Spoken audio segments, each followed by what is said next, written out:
Сәлеметсіңдер ме, балалар? Бүгін мен сендерді көргеніме қуаныштымын. Қазір бізде математика сабағы. Бүгінгі біздің сабақтың тақырыбы құрама есептер, Астанаға саяхат.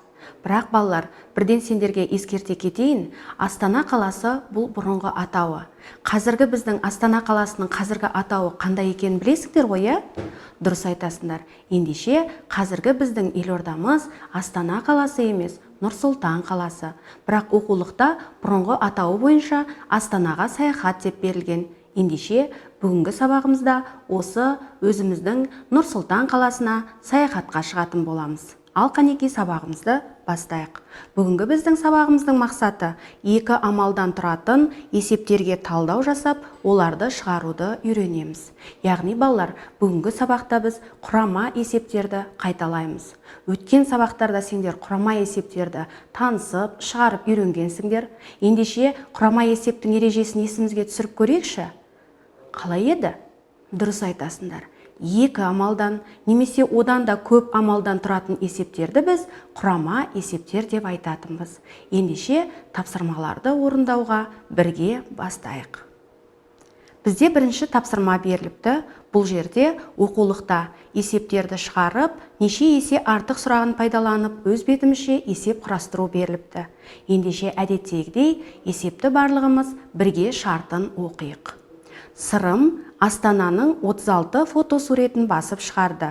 Ол 7 беттің әр қайсысына 4 фотосуреттен орналастырды. Неше фотосурет қалды?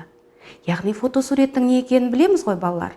Дұрыс айтасыңдар. Ендеше осы Нұр-Сұлтан қаласы туралы 36 фотосурет басып шығарыпты.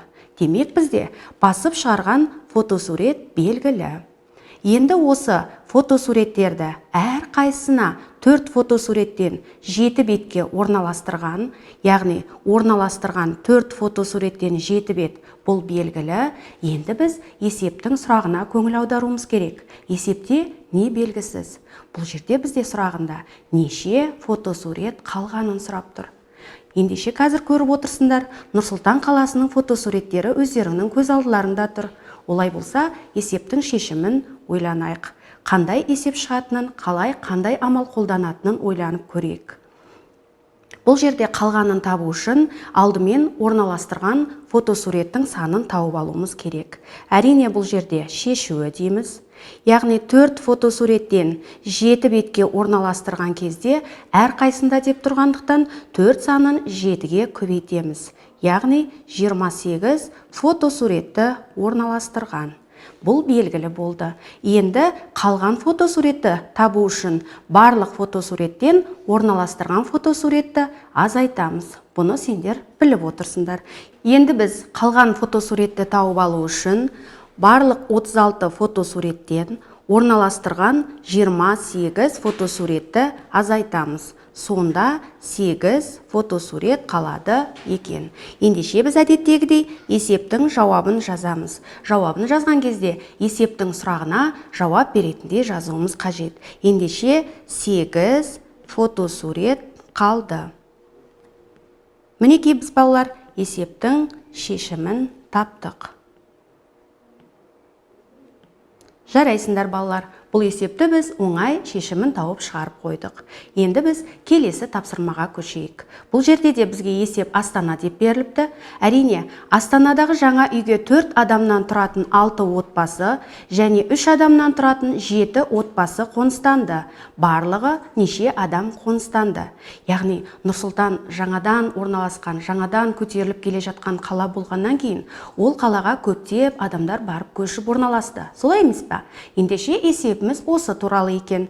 Ендеше бізде шарты белгілі. 4 адамнан 6 отбасы бұл белгілі.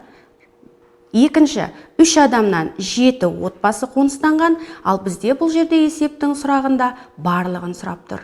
Ендеше алдымен біз шешуін тауып аламыз. Шешуін тауып алу үшін 4 адамнан тұратын 6 отбасын тауып аламыз. Яғни жаңа үйге 4 адамнан 6 отбасы 24 адам. Біз бұны таптық көбейту амалы арқылы. Келесі 3 адамнан тұратын 7 отбасындағы адамды тауып аламыз. Яғни бұл жерде қай амалды қолданамыз? көбейту амалын. Яғни 7-ні 3-ке көбейтсек, 21 адам. Яғни енді бізге барлығын табу үшін қай амалды қолданамыз? Дұрыс айтасыңдар, ендеше барлығын табу алу үшін біз 24 адамға 21 адамның санын қосамыз. Сонда болады 45 адам. Енді бізге нені жазу қажет болады, балалар? Дұрыс айтасыңдар, жауабын жазамыз. Яғни барлығы 45 адам. Мінекей балалар, бұл есептің де бізге қиын емес екенін өздерің көріп отырсыңдар. Келесі тапсырма өте оңай тапсырма. Бұл тапсырманы да біз бұрыннан орындап келе жатырмыз. Бұл сендерге қиындық туады деп ойламаймын. Ендеше бұл тапсырмамызда бізге баған түрінде есептеп дұрыстығын тексер дейді. Қазір бұл мысалдардың барлығын шығармасам да, шығарылу жолын есімізге түсіріп, сендерге көрсетіп берейін. Ары қарай тапсырманы өздерің жалғастырасыңдар. Алдымен бұл жерде баған түрінде орындаған кезде жазылу ерекшелігіне ерекше көңіл аударуымыз керек. Баған түрінде қосу азайтқан кезде міндетті түрде бірінші 48 бірінші қосылғышты жазып аламыз. Және осыған екінші қосылғыш 29-ды жазып аламыз. Бұл жазған кезде міндетті түрде бірліктің астына бірлік, ондықтың астына ондық жазылатынын ұмытпаймыз. Және де қосу амалын қойдық. Бұл баған түрінде қосқан кезде бірлігінен бастап қосамыз. Яғни 8 бірлікке 9 бірлікті қосамыз. Неше болады, балалар? Дұрыс айтасыңдар. 17. 7 бірлікті жазып, 1 ондықты есімізге қалдырамыз. 4 ондыққа 2 ондықты қоссақ 6 ондық, ойдағы 1 ондықты қоссақ 7 ондық. Ендеше 48 мен 29-ның қосындысы қандай санға тең болды? 77-ге тең болды. Жарайсыңдар, балалар. Енді азайту амалына байланысты тағы бір мысалды шығарып көрейік. Яғни бұл жерде дөңгелек ондық беріліпті. 8 ондық. 8 ондықтан біз 47 санын азайтуымыз қажет. Бұл жерде де жазу тәртібін ерекше көңіл аударып жазамыз.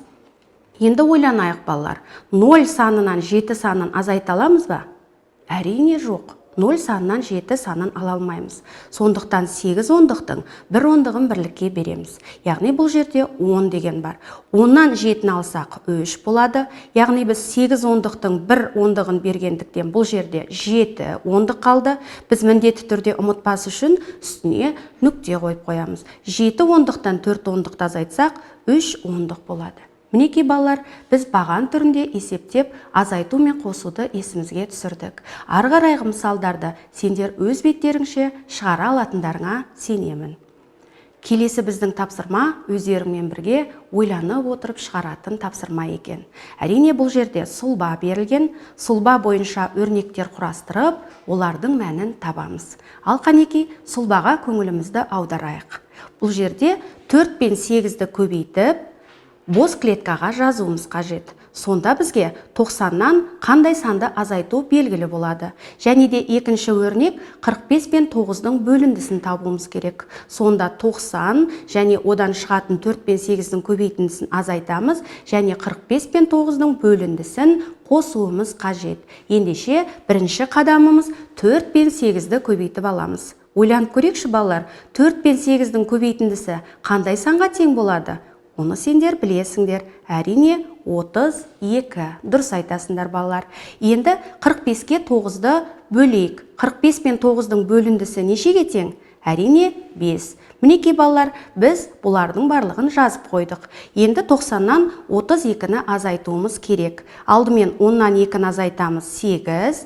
8 ондықтан 3 ондықты азайтсақ 58. Енді осы 58-ге 5 санын қосатын болсақ, бұл жерде 8-ге 5-ті қоссақ 13, 3-і түсіп 1-і ойда, 5 ондыққа ойдағы 1-ді қоссақ 6 ондық. Ендеше бұл өрнектің мәні 63 санына тең екен. Екінші тапсырмада 21 мен 19-дың айырмасын 8-ге көбейтіп, сосын шыққан мәнін жаз дейді. Ендеше алдымен бірінші қадамды жасап алайық. 21 мен 19 санының айырмасы қандай санға тең болады? Я, дұрыс айтасыңдар, 2 деген санға тең болады.